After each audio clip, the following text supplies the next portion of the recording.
Hello दोस्तों, कैसे हो आप सब। दोस्तों, ये वीडियो आप सबके लिए बहुत महत्वपूर्ण होने वाला है क्योंकि इसमें हमने पर्यावरण से रिलेटेड सभी प्रश्नों को इंक्लूड किया है जो भी अब तक किसी भी एग्जाम में आए हैं। उसका सभी को सम्मिलित करके हमने ये वीडियो बनाया है। अगर इस वीडियो को आप देख लेते हैं तो सारे प्रश्न आपको यहाँ से मिल जाएंगे। तो चलो देर ना करते हुए वीडियो स्टार्ट करते हैं। सबसे पहला प्रश्न देखिए, प्रश्न नंबर 1, पर्यावरण किससे बनता है।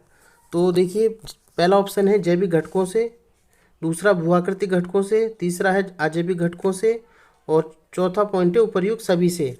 तो इसका सही जवाब जो होगा वो होगा उपर्युक्त सभी, यानी सभी से मिलकर के पर्यावरण का निर्माण होता है। प्रश्न नंबर 2 देखते हैं। प्रश्न नंबर 2 देखिए, प्रश्न नंबर 2 है धारणीय विकास किसके उपयोग के संदर्भ में अंतर पीढ़ीगत संवेदनशीलता का विषय है। तो इसका सही जवाब है प्राकृतिक संसाधन। धारणीय विकास की जब भी बात होती है तो प्राकृतिक संसाधन को ध्यान में रखा जाता है। प्रश्न नंबर 3 देखिए, प्रश्न नंबर 3, प्रश्न नंबर 3 को बहुत ध्यान से देखना क्योंकि बहुत सारे एग्जाम में पूछा है और इसको कालानुक्रमिक रूप से लगाना है, यानी क्रम से लगाना है, कौन सा सबसे पहले कौन सा सबसे बाद में। तो इसको देख लेते हैं। तो देखिए, रियो पृथ्वी शिखर सम्मेलन है, ये हुआ था सबसे पहले, ये हुआ था 1992 में। कब हुआ था? 1992 में। उसके बाद है ब्रेटलैंड सम्मेलन की रिपोर्ट जो आई थी, तो ये आई थी 1987, 1987। उसके बाद मॉन्ट्रियल हुआ था 1989। उसके बाद the limit growth to report ये आया था 1972 में। तो सबसे पहले कौन सा हुआ?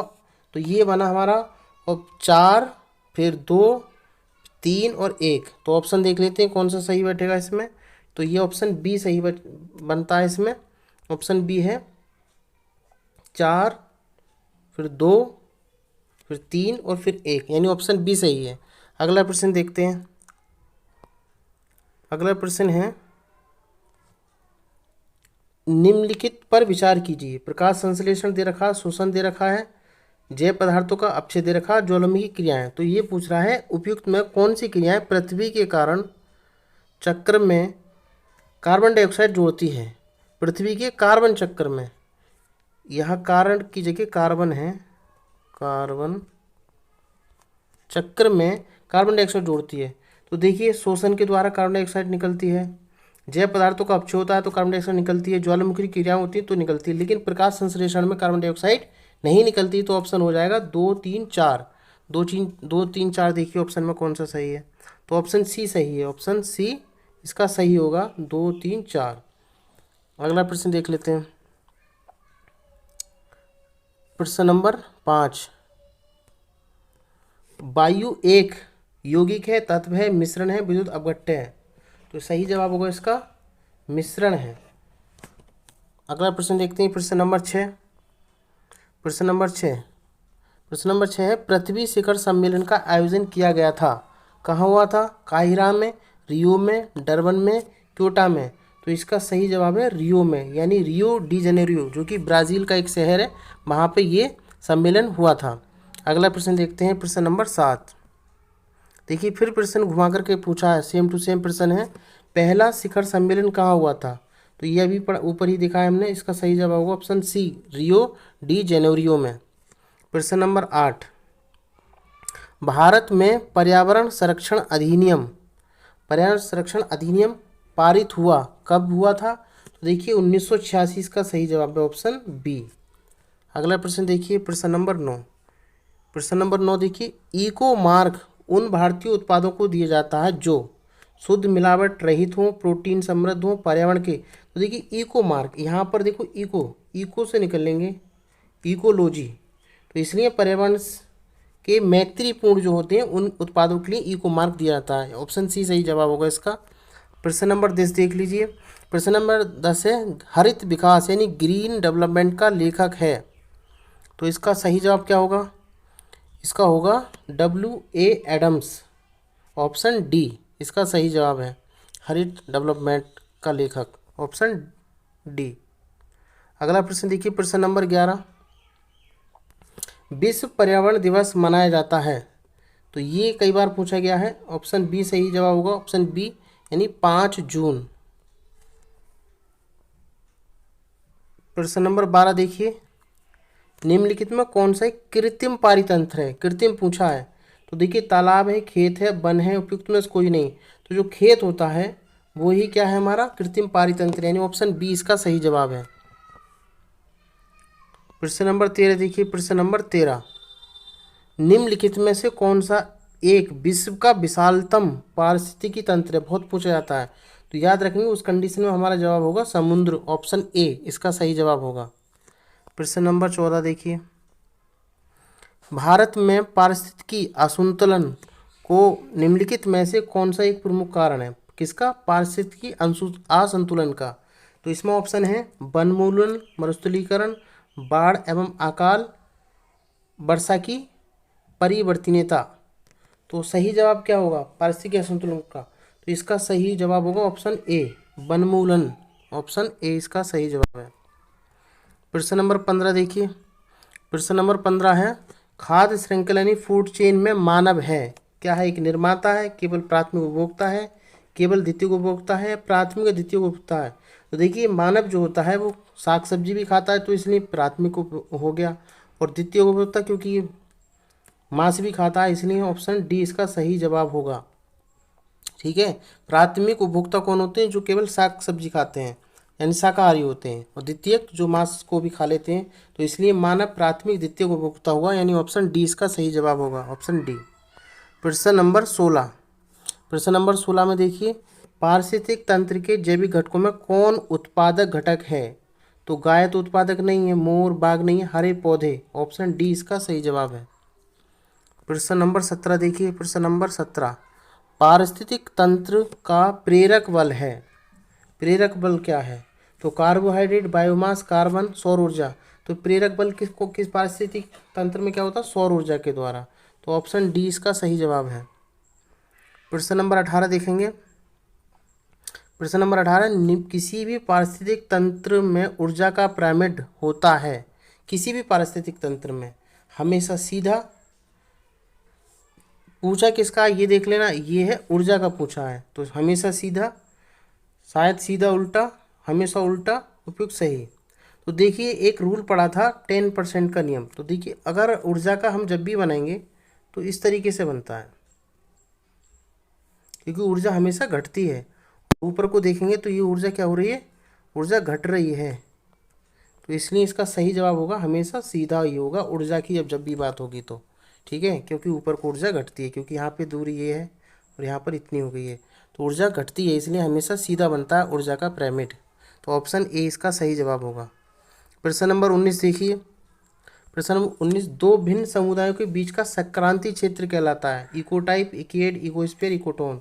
तो इसका सही जवाब होगा ऑप्शन डी इकोटोन। प्रश्न नंबर 20 देखिए, सर्वाधिक स्थायी पारिस्थितिक तंत्र निम्नलिखित में से है। स्थायी पारिस्थितिक तंत्र पूछ रहा है, तो याद रखना महासागर का जो महासागर या समुद्र का जो पारिस्थितिक तंत्र होता है वो ज़्यादा स्थायी होता है। तो ऑप्शन सी इसका सही जवाब हो जाएगा। प्रश्न नंबर 21, प्रश्न नंबर 21 है, सर्वप्रथम गहन पारिस्थितिकी यानी डीप इकोलॉजी शब्द का प्रयोग किसने किया था? तो इसका ई.पी. ओडम ने, रोनकियर ने, F.E. क्लाइमेंट्स ने, अर्नीज नेस ने।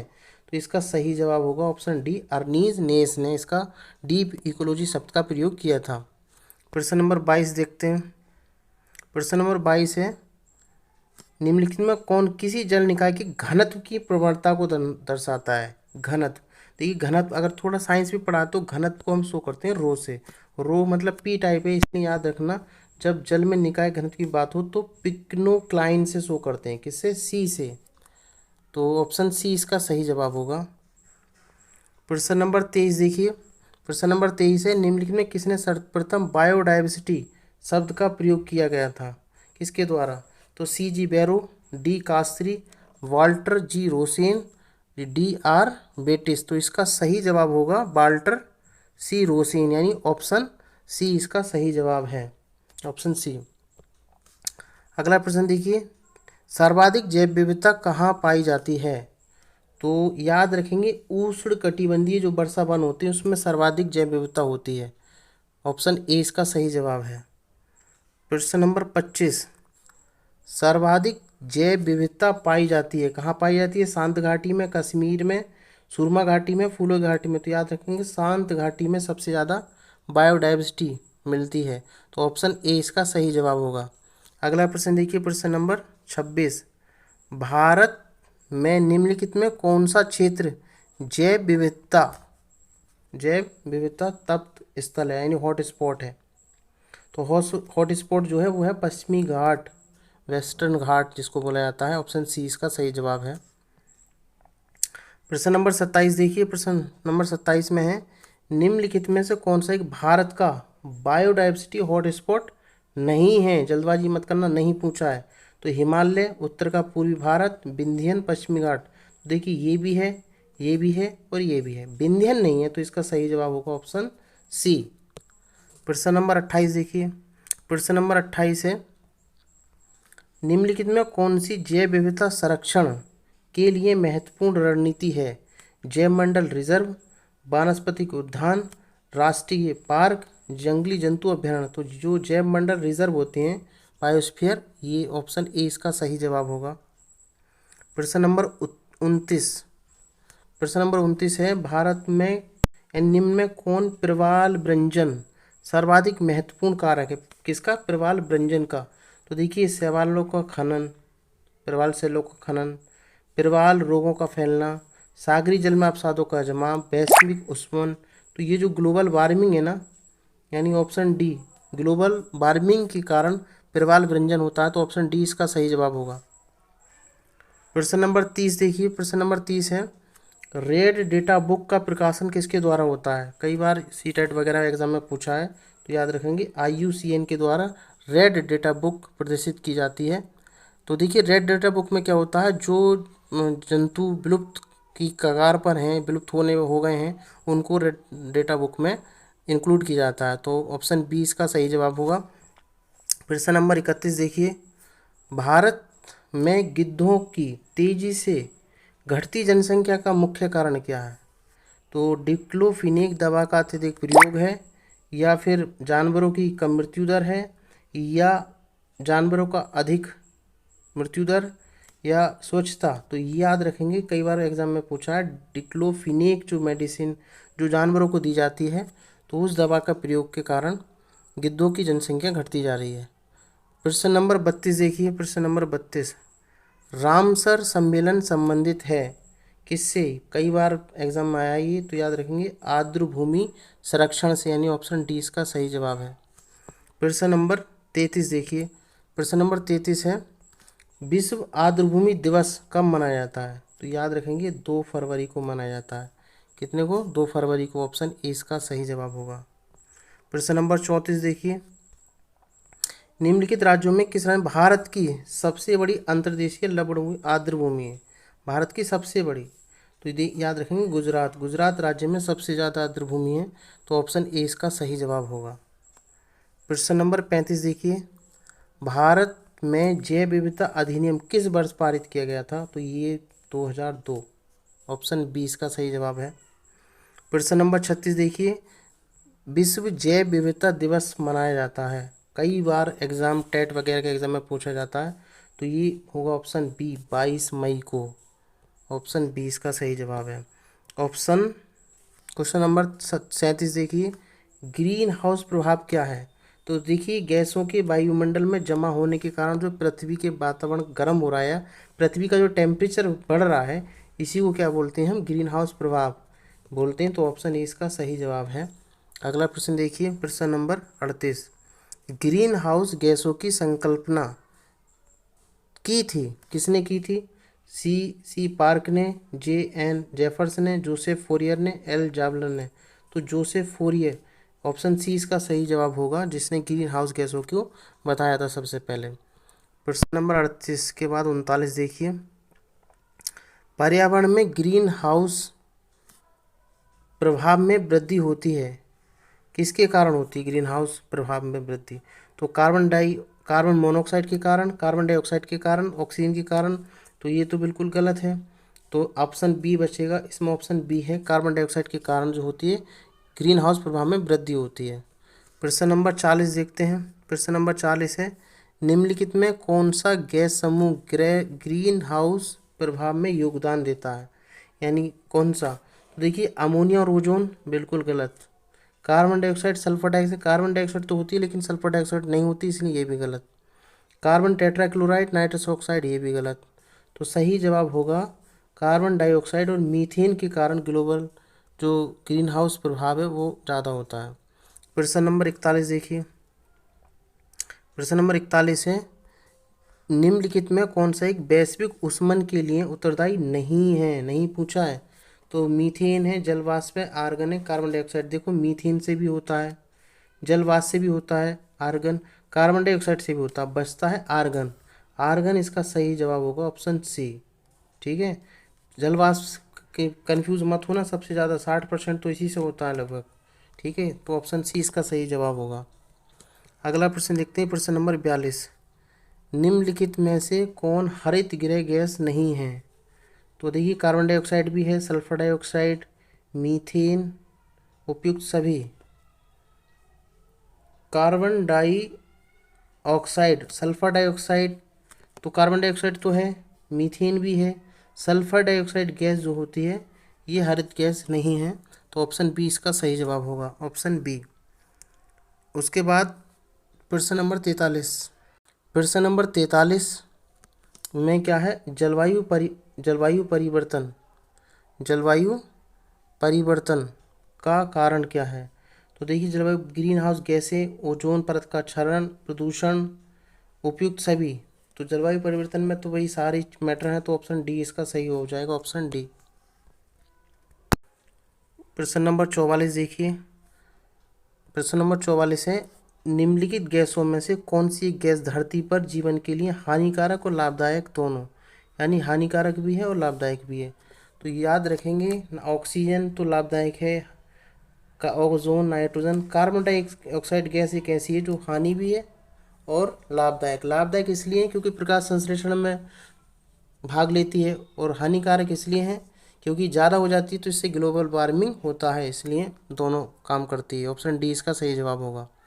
प्रश्न नंबर 45 देखिए, गैस जो धान के खेत में उत्सर्जित होती है तथा भूमि के तापमान में वृद्धि करती है, कौन सी है।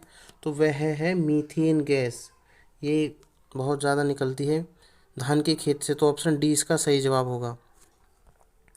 प्रश्न नंबर 46 देखिए।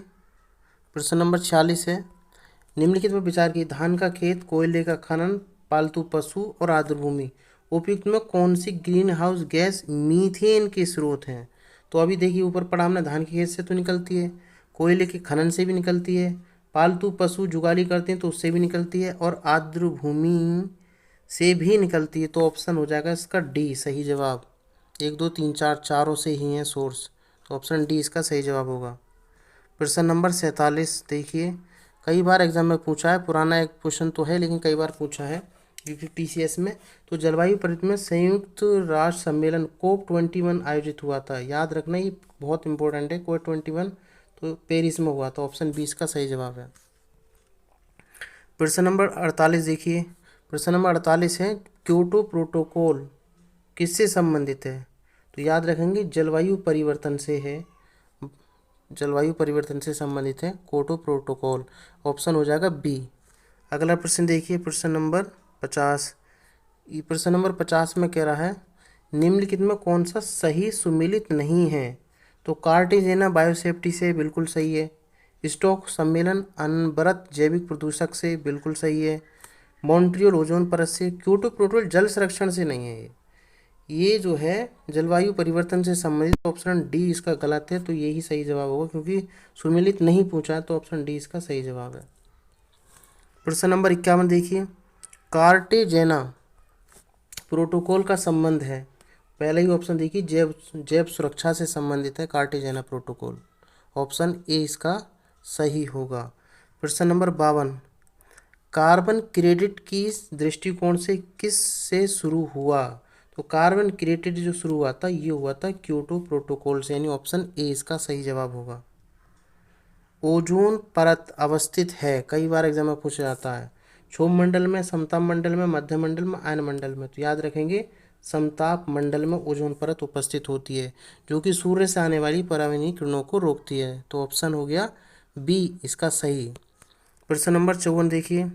प्रश्न नंबर 54, निम्नलिखित में से किस में ओजोन की सर्वाधिक सांद्रता मिलती है? सर्वाधिक सांद्रता, तो याद रखेंगे, देखो वहाँ हिंदी में पूछा था, यहाँ पर इन्होंने इंग्लिश में पूछ लिया। तो सही जवाब होगा option C stratosphere. Option C इसका सही जवाब है। प्रश्न नंबर 55 देखिए। प्रश्न नंबर 55 है, निम्नलिखित युग में से कौन सा सम्मिलित यानी सुमेलित नहीं है? क्या नहीं है? सुमेलित। तो रेंटिंग यानी पनीर में होता है। जैव प्रौद्योगिकी प्लाज्मिड सही है, ये भी सही है।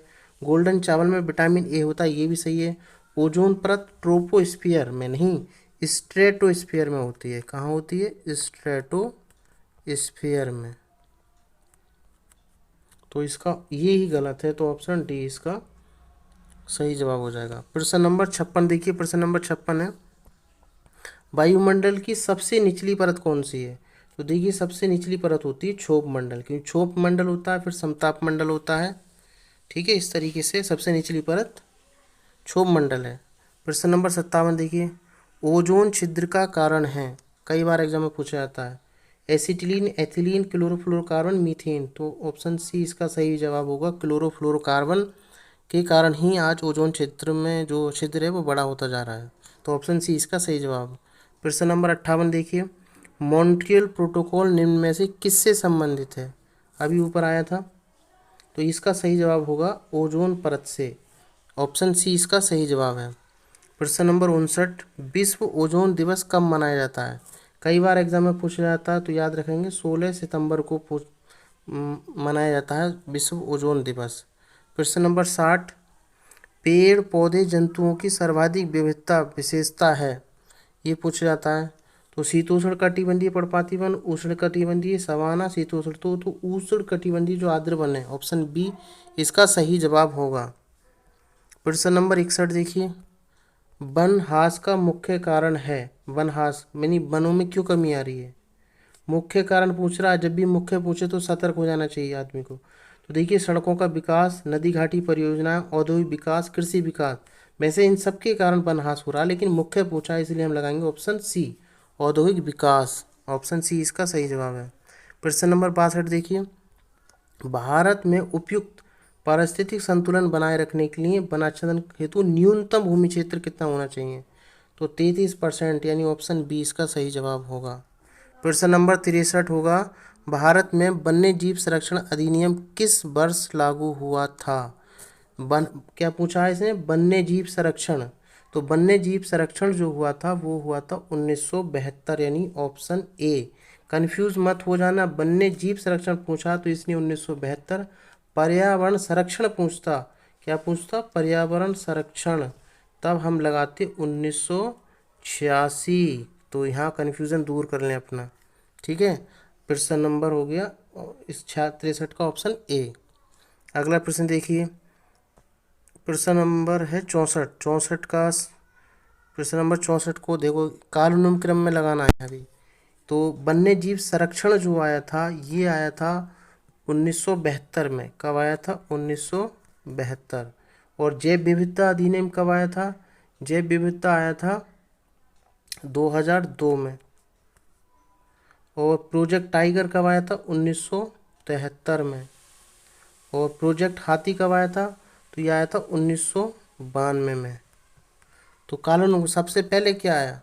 तो सबसे पहले आया 72 वाला, यानी पहले आएगा 1, फिर आएगा 3, फिर आएगा 4 और फिर आएगा 2, यानी 1 3 1 3 4 2। तो ऑप्शन होगा इसका सही 1 3 4 2। ऑप्शन बी इसका सही जवाब होगा। इसको ध्यान से रट लें, बार बार पूछे जाते हैं, अलग से ही पूछ लेते हैं।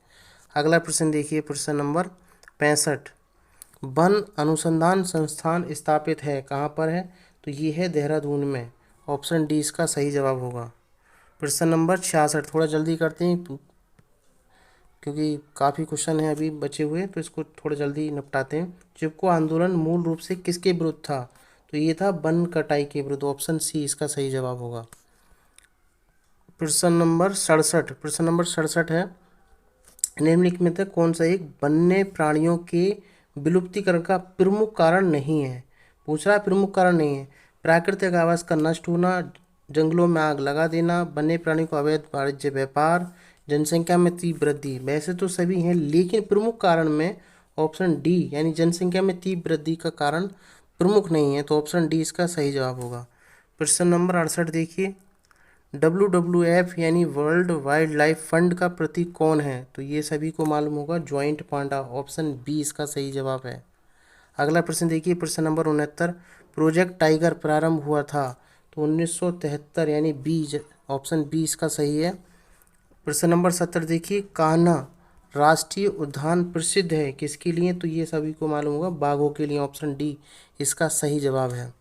प्रश्न नंबर 71 देखिए, निम्नलिखित में कौन सा एक जीवाश्म ईंधन नहीं है। क्या नहीं है, जीवाश्म ईंधन नहीं है। तो जीवाश्म ईंधन कौन सा नहीं है, कोयला तो होता है, पेट्रोलियम भी होता है, प्राकृतिक गैस, यूरेनियम नहीं है। तो ऑप्शन डी इसका सही होगा, क्योंकि यूरेनियम भी एक रेडियो एक्टिव तत्व है। प्रश्न नंबर 72 देखिए, प्रश्न नंबर 72 है, निम्नलिखित ऊर्जा के किस रूप का प्रदूषण की समस्या नहीं होती। तो देखिए, सौर ऊर्जा से प्रदूषण नहीं होता, तो ऑप्शन डी इसका सही जवाब है। प्रश्न नंबर 73 देखिए, 100% सौर ऊर्जा पर चलने वाला भारतवर्ष का पहला केंद्र शासित प्रदेश। तो ये ऑप्शन सी, दीव। ये प्रश्न PCS में पूछा गया था, तो ऑप्शन सी इसका सही जवाब होगा, ऑप्शन सी। प्रश्न नंबर 74 देखिए, निम्नलिखित में से एक की खेती एथेनॉल के लिए की जा सकती है। तो वो है मक्का। मक्का से हम एथेनॉल बना सकते हैं। अगर पूछा जाता डीजल के लिए, तो इसका सही जवाब होता जेट्रोफा। प्रश्न नंबर 75 देखिए, प्रश्न नंबर 75, निम्नलिखित में से कौन सा एक दुनिया का पहला 100% जैविक राज्य है। दुनिया का पहला पूछा है, तो ये हमारा भारत, प्यारा भारत, सिक्किम भारत में ही है। ये 100% जैविक राज्य बन चुका है। ऑप्शन सी इसका सही जवाब होगा। प्रश्न नंबर 76 देखिए, प्रश्न नंबर 76 है, मानव गतिविधियों में परिवर्तित पर्यावरण क्या कहलाता है। किससे, मानव गतिविधियों से। तो ये होता है एंथ्रोपोजेनिक पर्यावरण, जो ह्यूमन एक्टिविटी के द्वारा बनता है पर्यावरण। प्रश्न नंबर 77 देखिए, धुआं, ये धुआं नहीं है, धुआं है। क्या है, धुआं। धुआं जो होता है, आंखों को प्रभावित करने वाला कौन सा शक्तिशाली उत्तेजक है। तो देखिए, तुमने पेन पढ़ा होगा, पेन शॉर्ट में बुलाता है इसको पेन, यानी पेरोक्सी एसिटाइल नाइट्रेट। अगर ये आंखों में जाता है तो इससे उत्तेज यानी थोड़ी खुजली सी होती है, तो ऑप्शन डी इसका सही जवाब होगा। अगला प्रश्न देखते हैं, प्रश्न नंबर 78, फ्लाई ऐश का प्रदूषण होता है। फ्लाई ऐश प्रदूषण होता है तेल शोधन से, उर्वरक से, ताप विद्युत संयंत्र से, खनन से। तो ऑप्शन सी, ताप विद्युत संयंत्र हैं उनसे फ्लाई ऐश निकलता है, प्रदूषण का मुख्य कारण है ये। अगला प्रश्न देखिए, प्रश्न नंबर 79, निम्नलिखित में से कौन प्रदूषण संकेतक पौधा है। तो बहुत बार पूछा जाता है, ऑप्शन सी, लाइकेन जो होता है ये प्रदूषण संकेतक होता है, तो ऑप्शन सी इसका सही जवाब है। प्रश्न नंबर 80 देखिए, लाइकेन सबसे अच्छे सूचक होते हैं, याद रखेंगे वायु प्रदूषण के, वायु प्रदूषण को ये बता देते हैं लाइकेन। तो प्रश्न नंबर 81 देखिए, सिगरेट के धुएं में मुख्य प्रदूषक है। 4 ऑप्शन है, तो बताइए क्या होता है। तो याद रखेंगे, कार्बन डाइऑक्साइड और बेंजीन होता है। कार्बन डाइऑक्साइड व बेंजीन इसमें पाया जाता है, तो ऑप्शन सी इसका सही जवाब है। प्रश्न नंबर 82, प्रश्न नंबर 82 देखिए, निम्नलिखित में कौन सा अम्लीय वर्षा के लिए उत्तरदायी है। तो देखिए, नाइट्रस ऑक्साइड, सल्फर डाइऑक्साइड, ये दोनों ही अम्लीय वर्षा के लिए उत्तरदायी होते हैं। प्रश्न नंबर 83, निम्न किस देश में सर्वाधिक अम्लीय वर्षा होती है। सर्वाधिक अम्लीय वर्षा कहाँ होती है। तो याद रखेंगे, नॉर्वे में सर्वाधिक अम्लीय वर्षा होती है। प्रश्न नंबर 84 देखिए, प्रश्न नंबर 84 क्या है। प्रश्न नंबर 84 है, किसी जल क्षेत्र में BOD यानी बायोलॉजिकल ऑक्सीजन डिमांड की अधिकता संकेत देती है कि उसका जल खनिज प्राप्त कर रहा है, गैस प्राप्त कर रहा है, सीवेज से प्रदूषित हो रहा है, एंट्रोपिक। तो इसका सही जवाब होगा, सीवेज प्राप्त कर रहा है। बायोलॉजिकल ऑक्सीजन डिमांड बढ़ती है तो प्रदूषण बढ़ जाता है, ठीक है। तो ऑप्शन सी इसका सही जवाब है। प्रश्न नंबर 85 देखिए, निम्न में कौन सी सामान्य परिस्थिति में वृक्ष के पत्तों की सरसराहट डेसिबल का स्तर प्रदर्शित करता है। तो ऑप्शन बी है 20 डेसिमल। अगर पत्ते सरसराहट करते हैं तो उसकी जो ध्वनि का जो डेसिमल है वो 20 डेसिमल होता है। तो ऑप्शन हो जाएगा बी। तो ये थी इस वीडियो में हमारे बहुत महत्वपूर्ण प्रश्न। अगर आपने अभी तक भी चैनल मेरा सब्सक्राइब नहीं किया तो इसको सब्सक्राइब कर लें, क्योंकि इस तरीके की वीडियो आपको इस चैनल पर मिलती रहेंगी और आपको बहुत ही लाभदायक होंगी। तो इस वीडियो को यहीं पर रोकते हैं। अगर चैनल पर नए हो तो इसको सब्सक्राइब जरूर कर लें। धन्यवाद।